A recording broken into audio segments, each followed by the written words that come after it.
Had trouble with pressure fighters, man. I knew that if, with my size and power, if I was able to put the pressure on them, you know, the way I did tonight, I would be successful. I ain't gonna lie, Lara got a little bit of pop. You know, he has hit me the hardest I've ever been hit. You know, he caught me with a solid shot somewhere in the middle rounds. I'm not sure what round it was. But out of all the fighters I fought, he had the most pop out of all of them. Jarrett, did you have a chance to look at the scorecard to see that without that knockdown, you lose the fight? Yeah, man, that's crazy to me. I feel like I was up on all cards. You know, I was winning each round.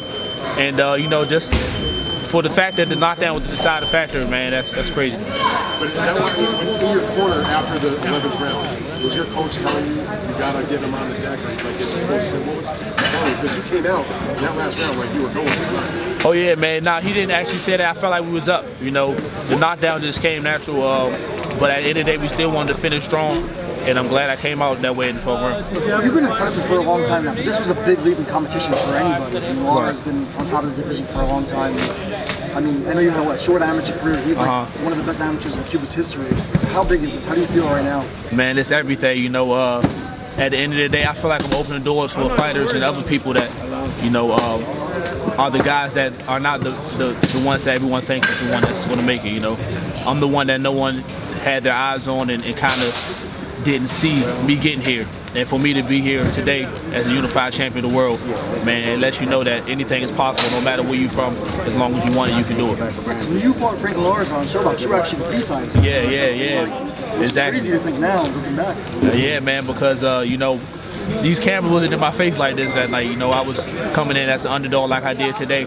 But, you know, that tunnel vision, man, I channel it and go out there and get the job done. Was the fight more difficult or easier, or was it just exactly what you expected? It was kind of exactly what I expected. You know, in the very beginning, I knew when both guys was fresh, he was going to touch me a little bit because he's a decorated amateur. And, you know, I'm still learning. And but I knew just keep the pressure. And I saw his face changing round by round. And, you know, I came out with the victory. Swift, did you feel him getting tired in the second half of the fight? Yeah, I definitely felt he get tired. And I knew he was getting tired because he started engaging. You know, you never really see Lara engage. He used to use the ring all 12 rounds. But when he started sitting there a little bit, standing toe-to-toe, he either felt like he was behind a little bit or his legs was a little worn down. What adjustments did you have to make in the fight? You know, in the beginning, I was kind of feeling him out. And he was pop shot me a little, getting off on me. And I said, man, I can't wait on him. I just got to go in there. And, you know, I can't match Lara's skill for skill. I just had to stay in his face. Did Charlotte say anything to you in the ring afterwards? Because obviously that's the plan, at least from Showtime's perspective, to try to have you guys unified for the end of the fight. Nah, he didn't say anything to me, you know. And at the end of the day, we all know that I'm not running from anything. I feel like Lara was my toughest fight. Charlo doesn't even have to, you know, come looking for me. So that's the fight you want this fall? That's the fight I want. I want that fight. I want fights with Kell Brooks. I want to fight, you know, it doesn't matter. You know, we're going to go over with my team. If the business is right with the Charlo, we can fight him next. If not, we'll fight someone else. What's the most difficult part of Lara's style? I would say he had a nice straight left hand. You know, it was times he'd throw the 1-2 and lay that left. And he caught me pretty solid a couple times with it. Did you work on the uppercut during training camp a lot? Because it seemed like you were catching him just about every round with the uppercut on the inside. All the time, man. That's my favorite shot. You know, in the beginning of my career, I was throwing it a lot. I kind of got away from it, you know, because guys were looking for it. But, you know, right uppercut is my favorite shot to go. Not just fighting, but beating a guy, you know, with the talent of Lara. How much better can you come from this? I'm #1, baby. I'm the best in the world right now. So at the end of the day, you'll go home and watch the tape and see the things you need to work on. But we knew the fight wasn't going to be ugly. We was going to get touched a little bit, but I got the job done. Against a crafty guy like erislandy, it was actually a really clean fight. Like with the ref, what'd you think about the referee? That referee did an excellent job, man. He let us work inside. You know, I was afraid that every time we got into a clinch or, you know, Lara was getting to grab me, he'll call a break. He allowed me to work inside. Kenny Bayless, he did an amazing job. And, you know, even with, you know, Lara sometimes wears the belt high, he allowed me to throw the body shots and didn't allow Lara to complain about it. You know, so he did an amazing job. He let us fight. He wasn't too much into the action, and I loved it. Do you feel like it's put you on a star path? You know, you have the charisma, obviously, you have the style. Yes, man. You know, the fans love my style. The fans love what I go out there and do. And I feel like this right here, this shot makes superstar. What kind of fight do you think it would be with Charlo if it happens in October? Is it even more grueling than this or not as tough? It's going to be much easier than this. You know, Charlo is the type of guy I go out there and I show what Swift Jarrett Hurd'S talent is really about. You know, with some of the guys I've been fighting lately, I had to fight in a pressure type way. I'm usually a counter puncher to fight on my back foot.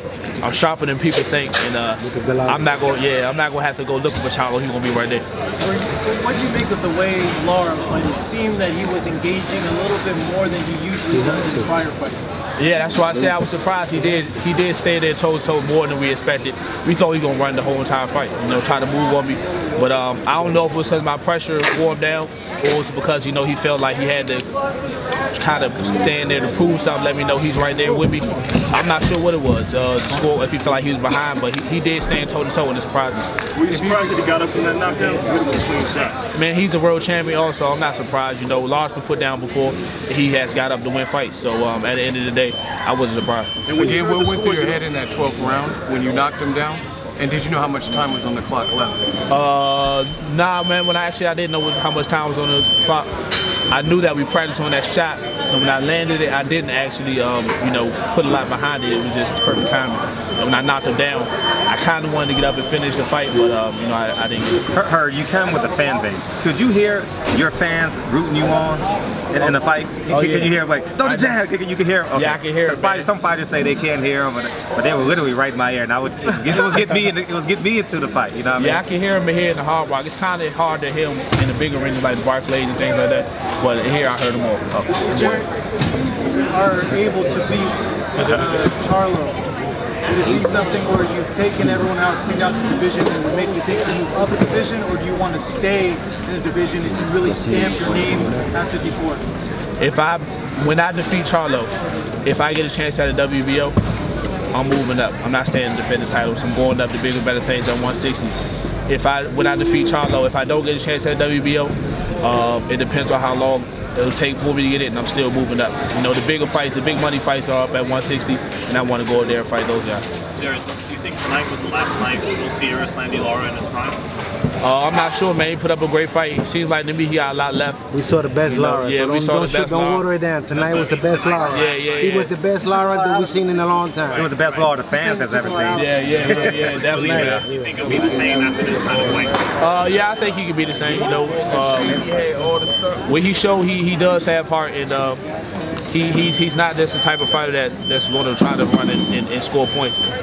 He knows where he's in there if he needs to pick it up, if he don't need to pick it up. And he showed the champion. I know you're making nice money now, but do you have your eyes on guys like Canelo and Golovkin with like massive monies?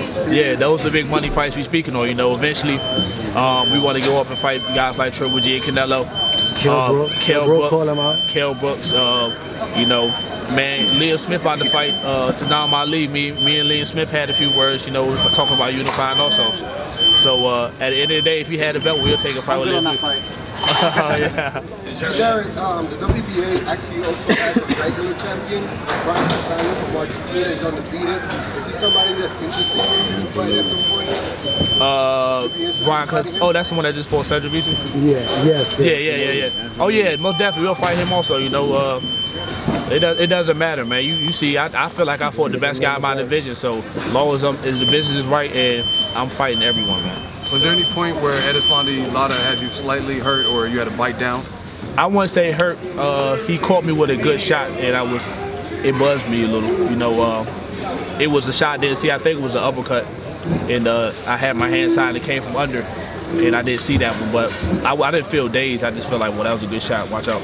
When you heard when you heard the first scorecard, what was your instant reaction when you heard the first scorecard for Lara? It was crazy. I was surprised, man. You know, no way. The simple fact that the knockdown was a deciding factor, that's crazy to me. I feel like I won the fight clearly. Control the pace the whole time. But you know, as long as the fans and all the viewers seen that. Showtime had him up too through the 10th or 11th round. I saw it on the.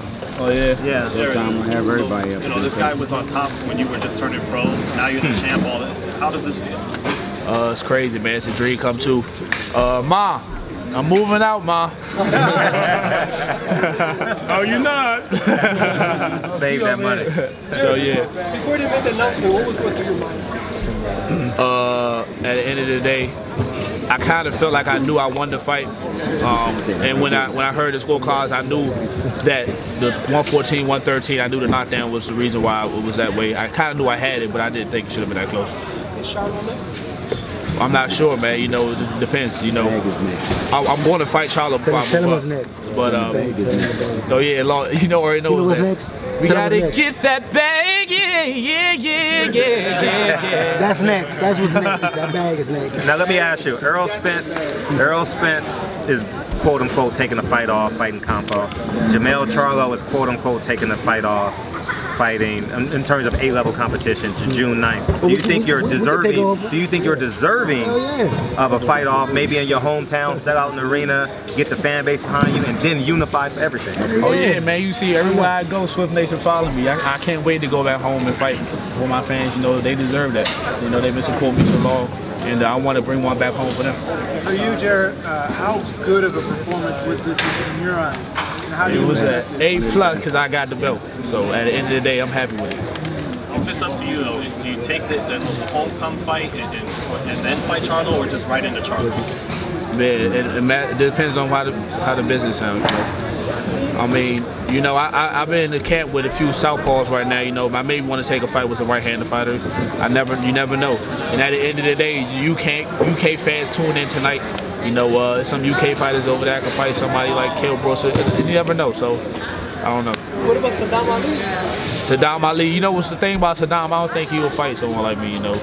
I'm a little too big for him. He already cut off 147. I feel like he kind of avoid a fight with me. But, you know, if it happened, it happened. You were doubted in some previous fights, like the Lara fight. Some people even doubted you today. What type of statement do you think this victory in unifying with the game, very decorated champion like Lara, what statement does this send out? It makes a statement saying this, don't doubt me. Don't doubt me. I've been doubted in numerous fights, man. I always come out on top. What's your source of inspiration? You know, my trainer, he passed away back when I was amateur, and you know, also my younger brother. You know, I'm in a position to allow him to follow me and watch me, you know, grow and become who I am today, and it puts me to train hard, and I know he's watching me, so it makes me become who I am. What does it feel like being on the Showtime network? Back-to-back fights, you guys just put on an instant classic in my eyes. So what does it feel like with Showtime coming out all these great fights? Well, Showtime did a tremendous job 2017. They right back at it in 2018. I feel like you know, we got a lot of great fights coming back up, and I want to fight again this year. So at the end of the day, you know, Showtime is doing a great job. The new face. Danny, man, yeah, yo, oh, that's another thing. Showtime guys, y'all gotta get it right. Danny Garcia is DSG.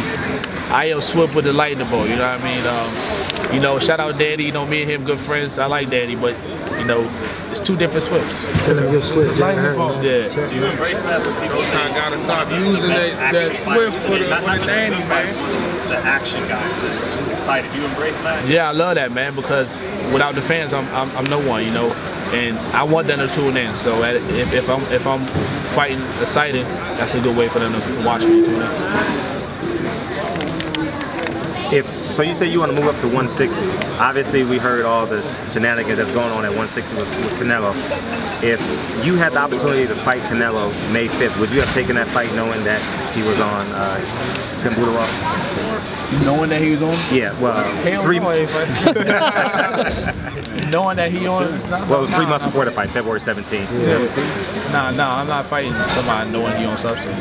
No matter how much money. Yeah, no matter, you know what I mean?